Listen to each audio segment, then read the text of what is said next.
BRS అధికారంలోకి వస్తే హైడ్రాన్ రద్దు చేస్తామన్నారు కేసీఆర్. పేదల ఇళ్లు కూలగొట్టడం మంచి పద్ధతి కాదన్నారు. కనీసం ఇంట్లో వస్తువులు కూడా తీసుకొనియకుండా కూల్చేస్తున్నారని మండిపడ్డారు.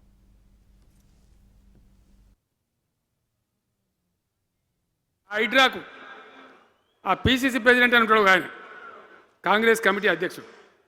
ఆయన నిజామాబాద్లో పోయి చెప్తుండు, హైదరాబాద్లో హైడ్రా, నిజామాబాద్ కూడా తెత్తాం బిడ్డ, నిజామాబాద్లో నిడ్రా, రేపు జగిత్యాలలో కూడా జిడ్రా అంటాడు. ఇక అది ఏం కావాలి? మొత్తం పేదల కొంపలన్నీ కూల్చుడేనా?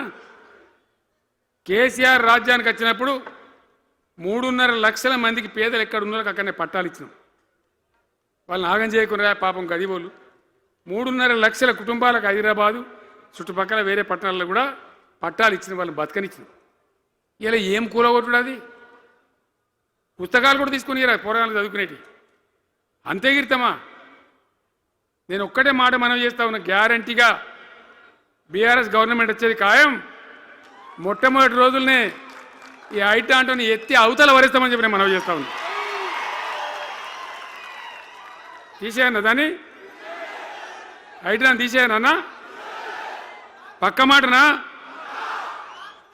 ఈ అందానికి ఒకటి బోడముండ హైడ్రాని తెచ్చిపెట్టింది.